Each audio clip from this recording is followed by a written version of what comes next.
Get to the chopper! Hello all and hello Brownie, thanks for joining us on the show now. Nick's king of the kids at Curwen School. I reckon there'll be heaps of students viewing this. This will be one of our biggest viewed episodes. We'll see. Mate, how is Curwen? What's your role there and I guess what do you do from day to day? Yeah, no, Curwen, I really enjoyed over there. So I'm just a HPE teacher in maths and do the rugby league stuff as well with the Year 9 boys. So it keeps me busy doing all that. Yep.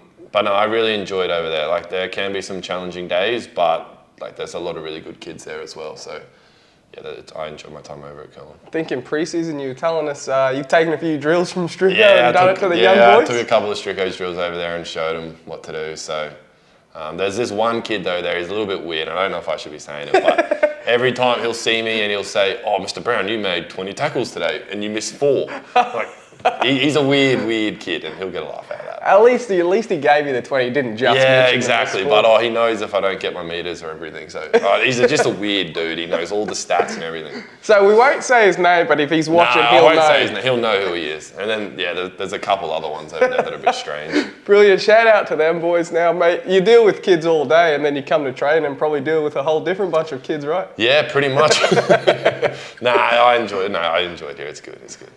Take us back because last year you've just come off killing it in a local league grand final. In pre-show, you told me to mention the No, I did not say that. plethora of tries you scored. I didn't think I had to tell you. You've done your time in the Host Plus Cup already, 60-odd games, the majority with Mackay Redcliffe. Of course, a pair of appearances with the Mendy Blackhawks in 2021. In fact, your last Q Cup appearances. So what made you come back? Why did you have the sudden urge to get back to this level again? I think I was just enjoying my time. Like when I had that year off in local league, I really the first year I had off, I hurt my knee, so I was pretty much out for the year anyway.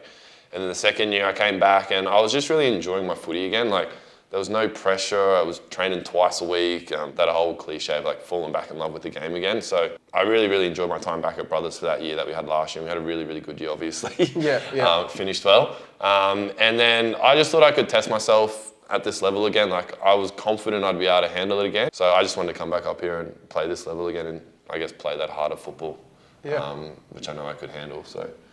Yep, came in pre-season as a train and trialist, I guess. Soon become sort of one of the standouts who were winning all the weekly awards. Now I'd say probably one of the first names picked from Terry, mate. You get out there, you get on the field and you just no regard for your body at all, which makes great watching. But is that your style? I just like to do my job for the team. I always want to be known as one of those guys that will do the hard yards at all the things that people don't want to do. And I guess that's probably got me where I am today. So it's more just about I'm just a competitor. I hate losing. I got to win, and if I can do something to help us win, well, I'll try and do that. Yeah, but you love obviously the physicality of sort of trying to. I don't know. I still don't like taking kickoffs, but I guess being in the forwards, it's easy. Just tackle, run, and I like my job there, so it's good. Well, to your detriment a little bit, because mate, you're on the sidelines at the moment. Can you sort of give us the latest update? Well, it's fresh. I don't really know the fresh latest news. update Actually, yet, we can call this an exclusive. No, I think it's 4 to 6 weeks is what the last thing I heard. But I think the doc got the report today, so hopefully it's just 4 to 6 weeks. When it happened, I thought I was out for the rest of the year. It didn't sound good, and then watching the vision again, it didn't look good. But yeah, hopefully it is just that 4 to 6 weeks. Which I've already checked the draw out. That gives us, I think it gives me 3 games left before we go into finals, which. Hopefully you get a few wins and finals is where we're headed. Yep, and MCL for those wanting to know what it is. Yeah, MCL meniscus. Yep. So yeah, I've never done that before, so we'll see how it goes to come back from. Well, I guess we would say in a way the bye did come at a good time. Even though we were on the back of a few wins, there was yourself, there was a few guys sort of limping around injured. So despite being on a bit of a run, do you think it came at a good time? Yeah, well I think this is that was our first bye as well, which has been we had a really big block there. I had a couple of weeks off as well with a head knock, but for the rest of the fellas that were playing all those games, I think we really needed that week off and getting those 2 wins beforehand. That was really important for our season moving forward. Are you sort of a believer in the bye stops your momentum, or can we sort of pick that up? I don't think it does. It's the week off. No, everyone wants a week off if you get one. So I don't think it stops our momentum. It's just the boys that go out on the weekend now just need to keep going from where we were. And the boys straight off the bye first train and straight back to Stricos. Straight back to Stricos. How good I'm injured. Now, Magpies next. They're a bit like us. They came off the bye as well. We probably haven't done too much homework on them. Terry probably hasn't talked about them yet. No, like we had the 4 or 5 days off, so then I think tomorrow we'll look at the video of them, and then we'll get our game plan sorted and start training to verse them. But you imagine... While I'll be in there skiing or something. You would imagine they would probably be a bit like us, fresh and sort of ready to go coming off the bye as well. Yeah, definitely. I think they get a fair few Broncos fellas drop back as well, which make a bit of a difference to their team. And I think their last game before the bye, they actually beat the Hunters in PNG, which is no mean feat. No.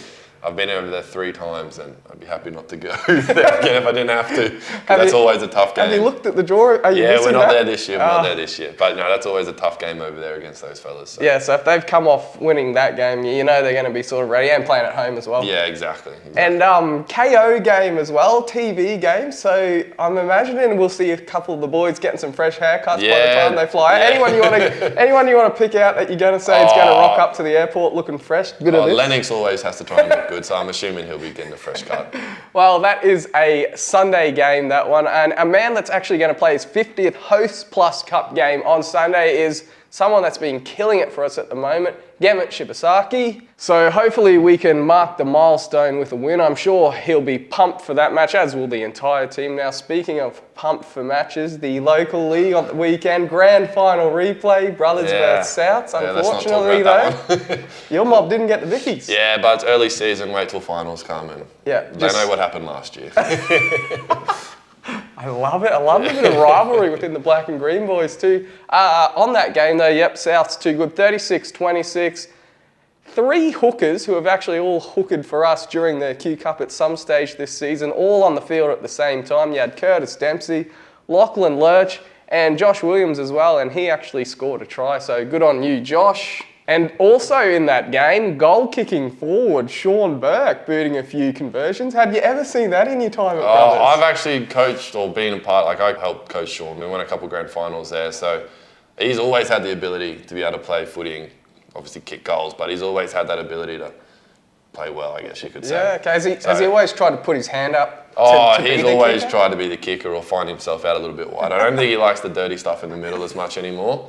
But no, he's always been a bit of a gun. So when I said forward, that's probably a bit of a myth, is it? Yeah. He would have been putting his hand up trying to get the glory for it. That's Sean.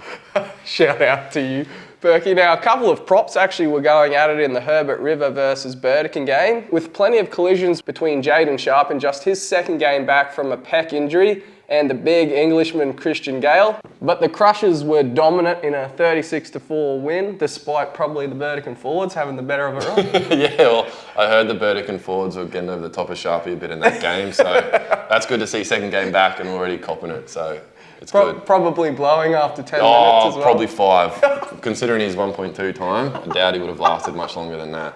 I'm loving Brownie just coming on the show and just throwing shade at everyone. Look out, boys.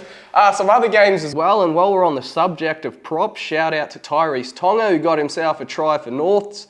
However, they were well beaten by the Western Lions. 48-18 it finished. Bernie Lewis on the board there for the Lions.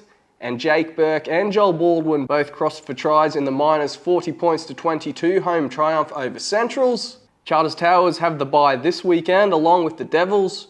Round 10 action sees Burdekin to battle the Lions, Souths to take on Herbert River, and Brownie Brothers to bounce back against Centrals. Yeah, I think they will be. So they'll train. Walshy will get him fired up this week because I think that's 2 losses in a row for them fellas, which that's not how Brothers usually go. Walshy will be a little bit angry. Yeah, I think he will be. Well, mate, thanks very much for coming on the show and giving us a bit of your input. All the best with the injury recovery. Like you said, we'll probably see you in the gym and around other places a fair bit. Yeah, hopefully for the next 4 to 6 weeks. So then back out on the field and hopefully I get my spot back in the team. Yeah, I'm sure you will, mate. You've been killing it. The boys have been going pretty well lately. Hopefully we can continue that run while you're gone. And remember, guys, you can stay up to date with all your latest Mendy Blackhawks news and information by jumping on our social pages and jumping on our websites. We'll see you next week.